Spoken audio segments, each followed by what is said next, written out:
Palakpakan tayo mampay kay Apo Kakabsat. Praise the Lord. Itas di mensahe na di kantaya. I love you. All of my hope is in you, Jesus Christ.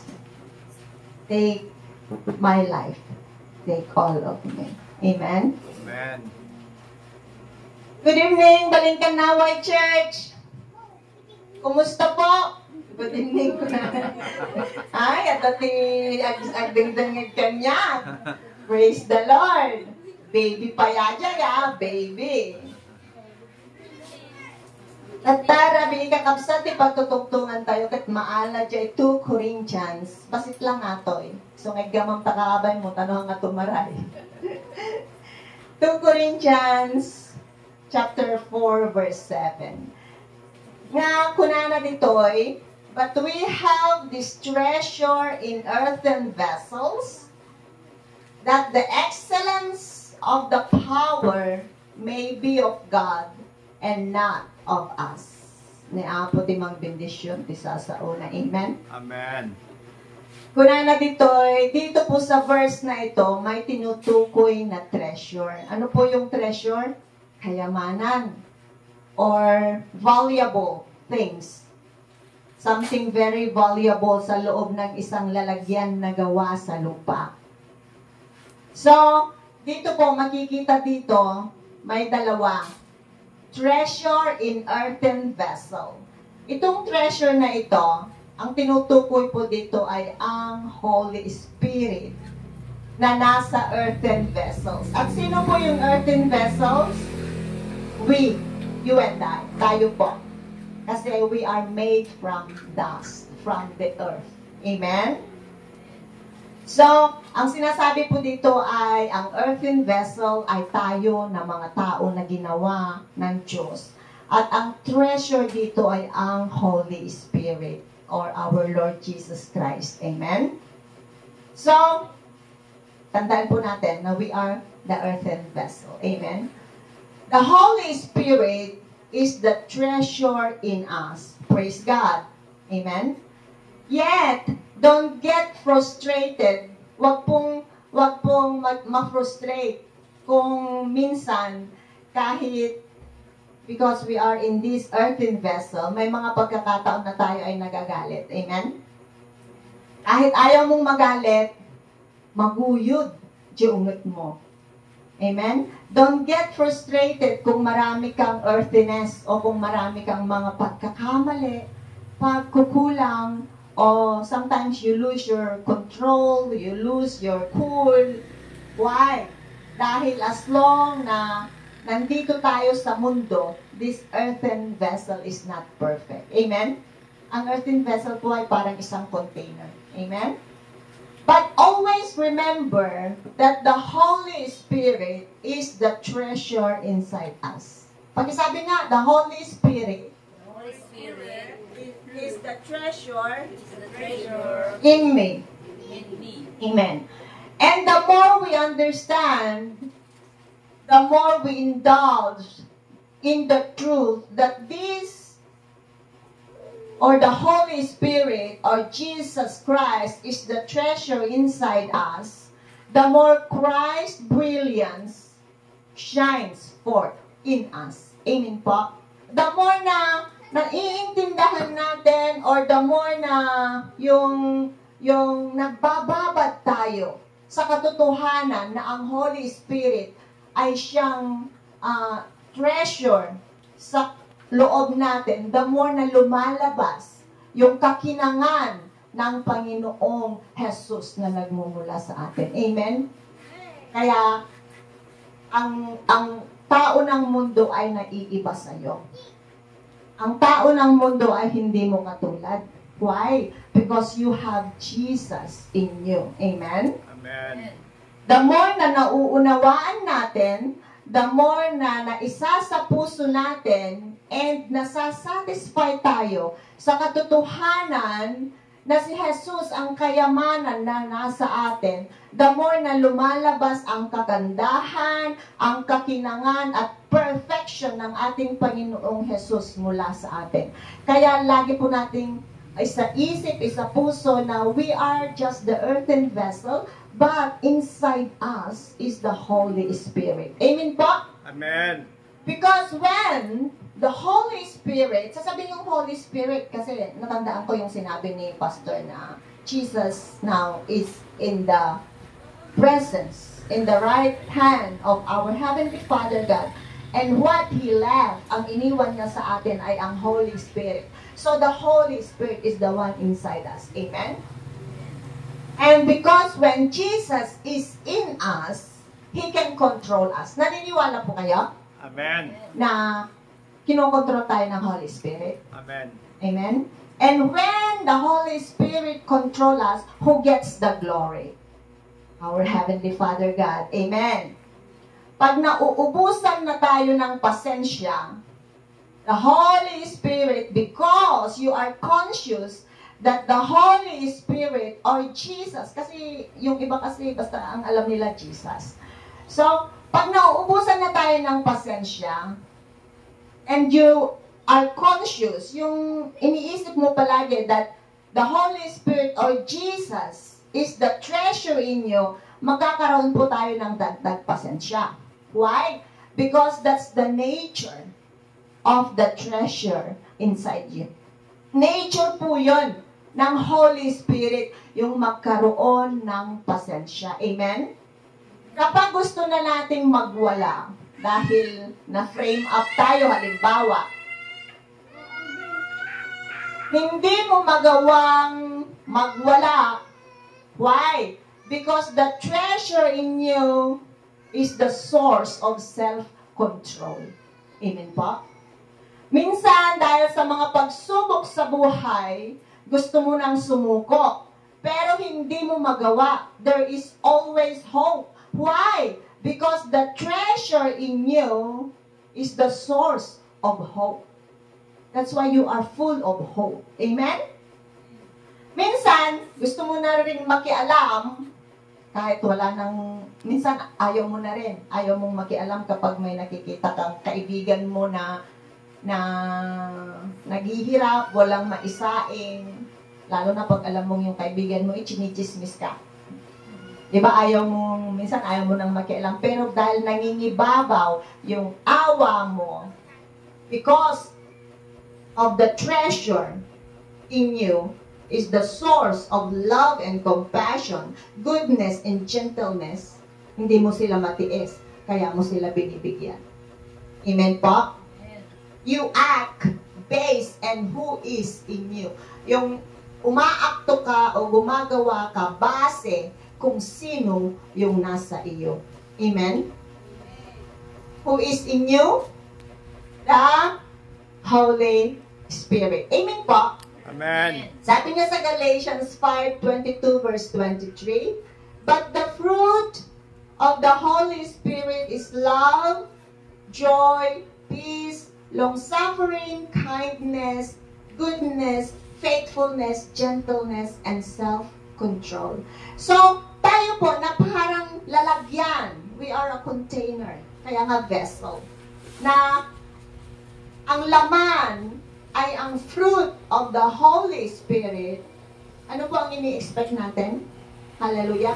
Kapag ikaw ay isang container na ang nilalaman ay yung mga binanggit dito sa Galatians 5:22 verse 23, na ang fruit o bunga ng Holy Spirit nasa iyo ay pagmamahal, joy, kaligayahan, peace, yung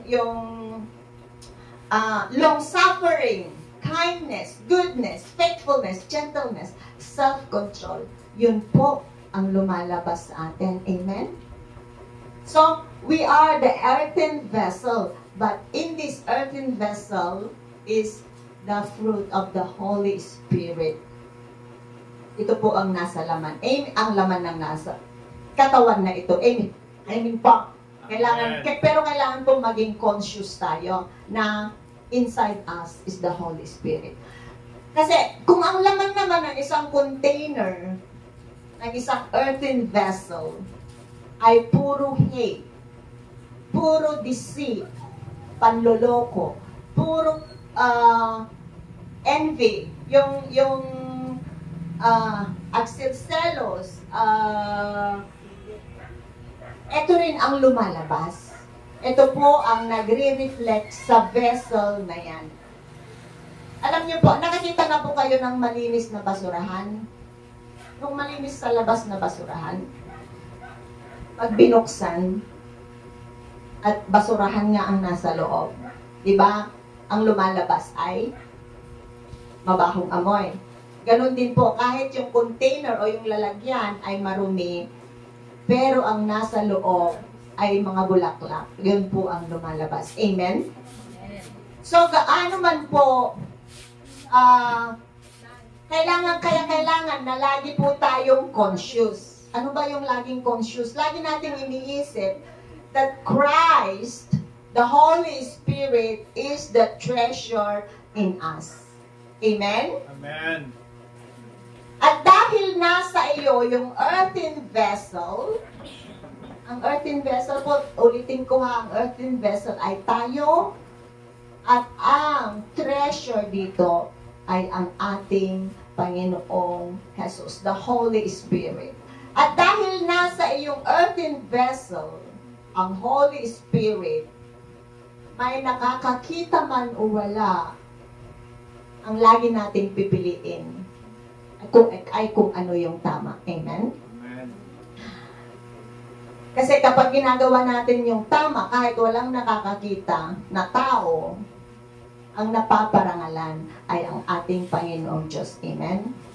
Alam niyo po, nung nasa Singapore ako, dito po ako magtatapos konti lang. Nung nasa Singapore ako, alam niyo po yung mga water refilling na bilog, diba may water refilling?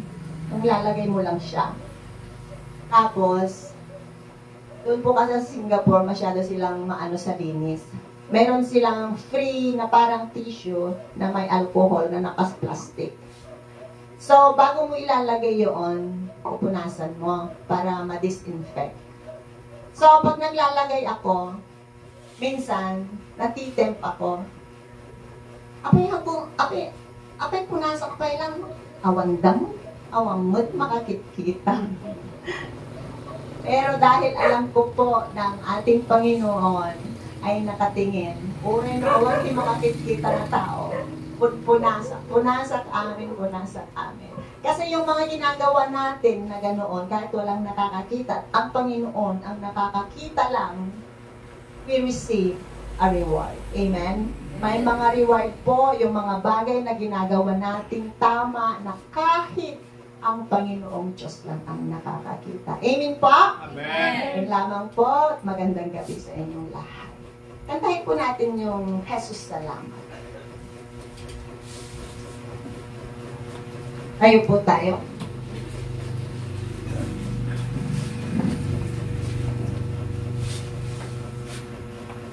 Agog iyawan ka ni Pastor.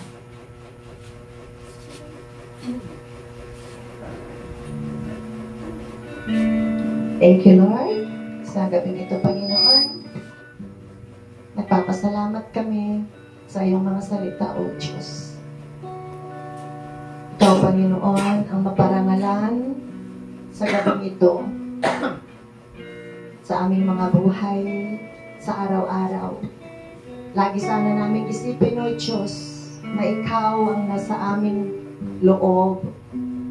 At kahit walang nakakakita sa amin, O Diyos, nandiyan ka, O Lord, na nakakakita ng aming mga ginagawa. Jesus, salamat.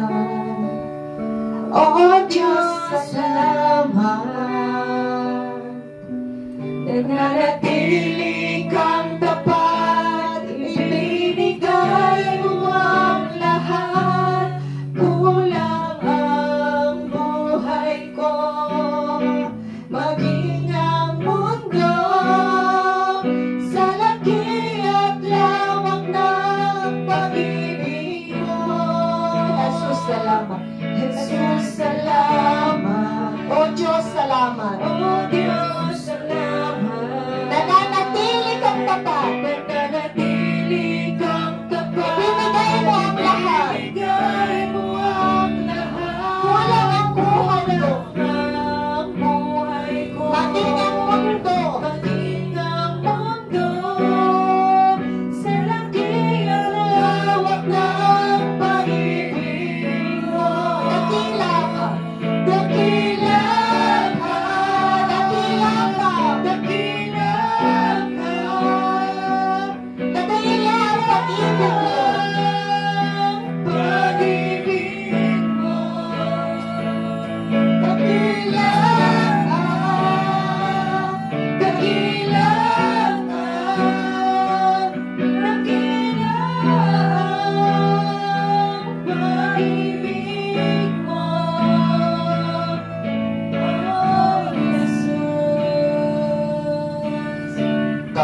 sa gabing ito,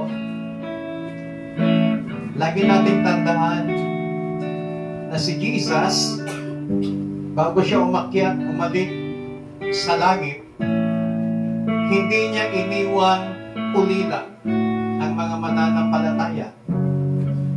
Meron siyang ipinadala na siyang kasama natin ngayon. Si Jesus hindi na natin kasama ngayon. Si Jesus, ang sabi ng Biblia, nasa kanang trono na ng Amang nasa langit. At ang kasama natin ngayon na ipinadala ni Jesus, walang iba kundi ang kanyang banal na Espiritu. At ang trabaho ng kanyang banal na Espiritu, ikaw at ako ay kanyang pinapalakas, ikaw at ako ay kanyang inaaliw, ikaw at ako ay kanyang tinuturuan, ikaw at ako ay kanyang inilalapit sa presensya ng Panginoon. Kaya when we accept Christ as our Savior in our lives, package deal po ang tinanggap natin mula sa Panginoon. Ang kanyang Holy Spirit, inilagay niya sa ating mga puso. At ang kanyang Holy Spirit ang nagko-convict sa bawat isa sa atin. Kung may nagawa kang pagkakamali, kung may nagawa kang pagkukulang sa harapan ng Panginoon, the Holy Spirit convict us na humingi ng tawad sa Diyos. Kaya sa gabi pong ito, hayaan po natin maging ugali na po natin na lagi natin i-acknowledge ang Holy Spirit sa buhay po natin. Magising natin sa umaga, lagi natin sabihin, good morning, Holy Spirit. Pagtulog natin sa gabi, good night, Holy Spirit. Kasi siya ang kasama natin ngayon. Siya ang nakaupo, siya ang kumukontrol sa puso natin, siya ang kumukontrol sa buhay po natin. At siya ang nagtuturo sa atin. Hindi tayo marunong manalangin. Wala tayong alam na sasabihin kapag tayo tumatayo sa pulpito. But thanks be to God, dahil yung kanyang Holy Spirit ang nagtuturo sa atin kung anong mga dapat nating sabihin. Kaya, maging ugali po natin na sabihin natin, Holy Spirit, turuan mo ako. Holy Spirit, i-guide mo ako. Holy Spirit, give me wisdom. Holy Spirit, kailangan kita sa aking buhay. Hallelujah. Hallelujah. Panginoon, sa gabi pong ito, salamat sa iyong dakilang pag-ibig. Salamat sa buhay ng aming Panginoong Kristo na siya mong pinadala upang kami ay tubusin sa aming pagkakasala. At dahil sa dugo ni Kristo, dahil sa kanyang katawan, kami po ay pinagaling mo sa anumang karamdaman at kami po ay pinatawad sa aming mga kasalanan. Salamat sa mga panahon na kung saan ay nanatili si Jesus dito sa ibabaw ng lupa. Na hindi man namin panahon ang mga panahon yun. Salamat dahil isa kami sa mga niligtas ng aming Panginoong Kristo. Salamat din sa kanyang kamatayan. Salamat din, Panginoon, sa muling pagkabuhay ng aming Panginoong Hesus na nagpapakita lamang na hindi sayang ang aming pananampalataya, hindi sayang ang aming mga sakripisyo na paglilingkod sa iyo. Binuhay mo ang aming pag-asa na sa buhay na ito nagpapakita lamang, Panginoon, na pagkatapos naming mamatay, merong buhay na nakalaan. At salamat dahil sa pagbabalik ng aming Panginoong Hesus sa kanyang tunay na kaharian. Naghanda siya ng mga matitirhan na kung saan pupuntahan ng mga anak mo, ng mga patuloy na nananalig, ng mga patuloy na sumasampalataya at patuloy na naglilingkod sa inyo. Despite sa anumang pagsubok, despite sa anumang problema na nararanasan ng bawat isa, still naglilingkod pa rin. Salamat, Panginoon, sa pagbabalik ni Jesus sa iyong kaharian, Panginoong Diyos. Salamat dahil hindi niya kami iniwang nangungulila. Salamat sa ipinadala mo ninyong Holy Spirit na siyang kasama namin sa panahon namin ngayon, na kung saan siya ang nagtuturo, siya ang nagkukonvict, siya ang naggagabay sa aming mabuhay, siya ang nang-aaliw sa amin. Sa panahon na kami ay nakakaranas ng kalungkutan, salamat, precious Holy Spirit. Kaya sa gabi pong ito, we acknowledge you, precious Holy Spirit. Continue to take control of our lives. Patuloy mo kaming turuan, patuloy mo kaming gabayan ng mga bagay na dapat namin gawin, lalong-lalo na para sa ikapupuri, ikalulugod ng Amang nasa langit. Banal na Espiritu, inihiling namin sa iyo, patuloy mo kaming palakasin physically, palakasin spiritually, at patuloy mo kaming ilapit sa presensya ng aming Panginoong Diyos. Salamat po ng marami. Salamat po. Ito ang aming panalangin sa matamis na pangalan ng aming Panginoong Hesus. Ang lahat ay magsabi na Amen. Palakpakan natin ang Panginoon. Hallelujah.